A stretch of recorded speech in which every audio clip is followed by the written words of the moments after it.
Api karhutla mulai dicari pelakunya dari pembakar lapangan hingga korporasi. Lantas seberapa serius negara membongkar dalang di balik kobaran api ini dan mampukah permasalahan karhutla ini terus terjadi setiap tahun bisa teratasi? Dan berikut dialog rekan Camar Haenda dengan juru kampanye hutan Greenpeace Indonesia, Belgis Habibah. Baru saja diumumkan Polri soal penetapan 72 orang sebagai tersangka pembakar hutan. Nah, sejauh ini bagaimana tanggapan Anda soal penegakan hukum kasus karhutla? Ini sebenarnya pembahasan yang menarik gitu ya, yang selalu terjadi. Mungkin saya akan kembalikan ke 2 tahun lalu ada 11 orang warga Sumatera Selatan yang kemudian menggugat korporasi yang konsesinya terbakar gitu. Tapi sampai hari ini sebenarnya kami masih menunggu kasasinya seperti apa, karena kemudian 11 orang warga ini dianggap tidak punya legal standing gitu ya, padahal sudah jelas bahwa konsesi perusahaan ini, 3 perusahaan yang digugat oleh warga ini mengalami kebakaran berulang di 2019, di 2023 gitu. Bahkan di tahun ini pun ternyata konsesinya mengalami kebakaran lagi gitu. Jadi sebenarnya ini juga pertanyaan kepada negara gitu ya, bagaimana kemudian negara melakukan penegakan hukum yang jelas korporasi dan konsesinya mengalami kebakaran berulang gitu. Baik, di beberapa tanggapan netizen ya berkaitan dengan apa yang tadi sudah disampaikan, apakah Anda melihat ketimpangan hukum antara pelaku perorangan dengan korporasi? Ada indikasi bahwasanya tumpul untuk korporasi tapi tajam untuk pelaku perorangan. Sejauh ini memang seperti itu. Yang paling sering disalahkan adalah masyarakat gitu ya, bahwa masyarakatlah yang membakar dibandingkan dengan korporasi yang kemudian konsesinya mengalami kebakaran berulang gitu. Kayak misalkan kayak tadi gitu ya, dia udah terbakar di 2015, kemudian dapat sanksi denda gitu, belum dibayar atau bahkan sudah dibayar, kemudian di 2019 dan 2023 mengalami kebakaran berulang, tapi nggak ada penegakan hukum yang lebih lanjut dan bahkan sampai misalkan izin konsesinya tuh dievaluasi dan dicabut gitu. Itu juga sebenarnya adalah pertanyaan. Sedangkan kalau masyarakat, mereka kemudian dapat sanksi pidana yang cukup keras. Artinya sebenarnya proses penindakan hukumnya juga masih tumpul. Ketika masyarakat sangat cepat sekali prosesnya, tapi ketika korporasi prosesnya panjang dan berbelit begitu. Ancaman hukumannya 9 tahun penjara. Setiap musim karhutla banyak pelaku di lapangan yang ditangkap, tapi rasa-rasanya sulit menetapkan tersangka dari pihak korporasi. Anda punya tanggapan terkait dengan hal ini? Ini kita nggak bisa melihat dari satu sudut pandang begitu ya. Kenapa kemudian masyarakat paling sering dikenakan atau enggak dalam konteks hukum mereka paling sering mendapatkan hukuman gitu ya dalam konteks pidana. Sebenarnya begini, akar masalah karhutla di Indonesia terutama adalah kerusakan lahan gambut gitu.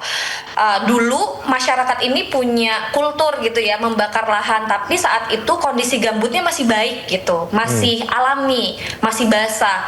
Tapi ketika lahan gambut dibebani izin dan untuk bisa ditanami, maka ada proses kanalisasi untuk mengeringkan gambut ini, dan itu dilakukan oleh korporasi. Gambut ini sebuah ekosistem yang utuh gitu, ketika dia dikeringkan di satu sisi maka dia akan kering secara keseluruhan, dan itu yang bisa melakukan hanya korporasi karena mereka melakukan kanalisasi besar-besaran. Pemirsa, Presiden Prabowo Subianto juga meminta aparat untuk menyelidiki dalang di balik kebakaran hutan dan lahan. 4 perusahaan diduga bertanggung jawab atas kebakaran yang terjadi di penjuru Kalimantan.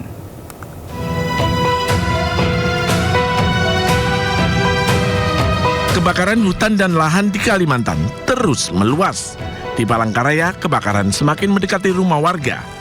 Asap yang menyelimuti sejumlah kota di Kalimantan membuat warga alami gangguan pernapasan. Pemerintah pun langsung bergerak untuk mencari dalang di balik pembakaran kebakaran hutan. Hasilnya, 2 orang yang diduga sebagai pelaku pembakar lahan di Palangkaraya ditangkap polisi.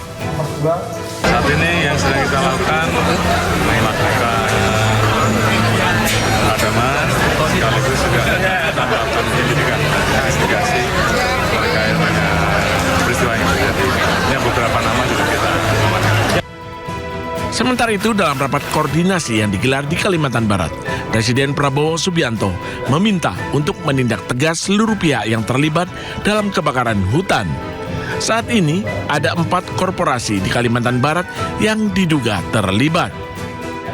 bila mana ditemukan ada tindak-tindak pidana yang memang melanggar dan menyebabkan terjadinya kebakaran, itu harus ditindak baik perorangan maupun korporasi-korporasi. Tadi dilaporkan ada 4 korporasi yang sedang dalam proses penyelidikannya.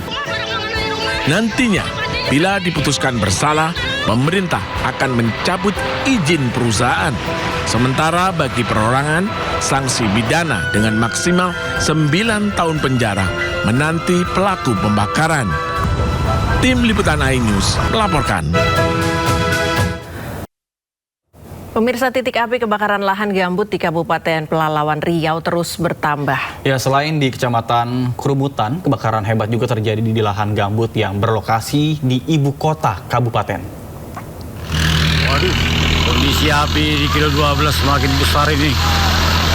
Sudah semakin dekat ke jalannya, sekitar 30 meter, 20 meter lagi nih. Tim pemadam kebakaran dari perusahaan berjibaku memadamkan api yang melahap lahan gambut milik warga di Desa Rantau Baru, Kabupaten Pelalawan Riau. Dari Minggu siang hingga tengah malam, tim damkar berusaha menghambat gerak kobaran api yang melahap pohon sawit dan semak belukar. Petugas damkar memprediksi lahan yang terbakar sudah lebih dari 10 hektar. Luasnya lahan yang terbakar membuat tim damkar kewalahan memadamkan kobaran api. Di Rantau Baru, Bang. Kecamatan Pangkalan Kerinci kayaknya. Ini lahan siapa nih? Masyarakat ya, Bang. Lahan masyarakat. Ini ada berapa hektar nih terbakar nih? Anggaran 10 lah. 10 hektar ya? 10 hektar. Kurangnya personil dan sulitnya mendapatkan sumber air membuat kobaran api masih belum bisa dijinakan. Dari Kabupaten Pelalawan Riau, Diki Kurniawan, iNews melaporkan. Karena itu Istana membantah adanya isu pengusaha Andi Syamsuddin Arsyad atau Haji Isam yang ditunjuk jadi koordinator menangani kebakaran hutan dan lahan. Ya, pemerintah memang meminta semua pihak membantu penanganan karhutla, namun tidak ada perujukan khusus ke Haji Isyam. Tidak ada. Tidak benar itu. Tidak benar itu. Tidak benar.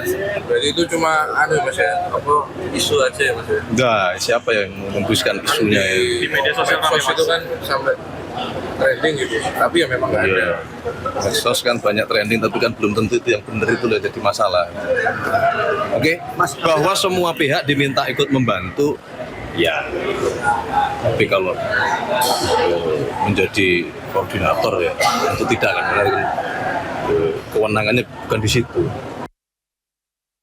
Tidak hanya di Kalimantan, pemirsa, kebakaran hutan dan lahan juga terjadi di sejumlah titik di wilayah Nabire, Papua. Ya, TNI pun berupaya memadamkan api yang dengan cepat meluas. Kebakaran mulanya diperkirakan terjadi pada Jumat sore waktu setempat berdasarkan informasi dari warga sekitar. Kepulan asap menyelimuti sebagian wilayah kota Nabire dan juga mengganggu aktivitas warga. Pemadam kebakaran, TNI Angkatan Darat, BNPB dan juga BPBD Provinsi Papua berupaya memadamkan api di lokasi kejadian. Sebanyak 70 personil TNI dari Yonif TP 804 juga dikerahkan bersama dengan 2 unit truk tangki air menuju ke titik kebakaran terbesar di kawasan Jalan Poros, Kampung Waroki, Distrik Nabire Barat, Kabupaten Nabire, Papua Tengah.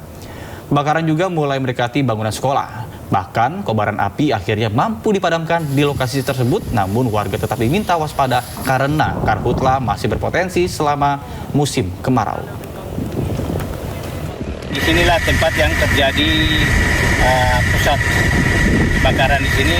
Apinya banyak menuju ke kota. Di sepanjang kanan kiri jalan kita bisa saksikan kurang lebih sekitar 1 kilo kejadian kebakaran, termasuk di Waroki Jalan Bawah.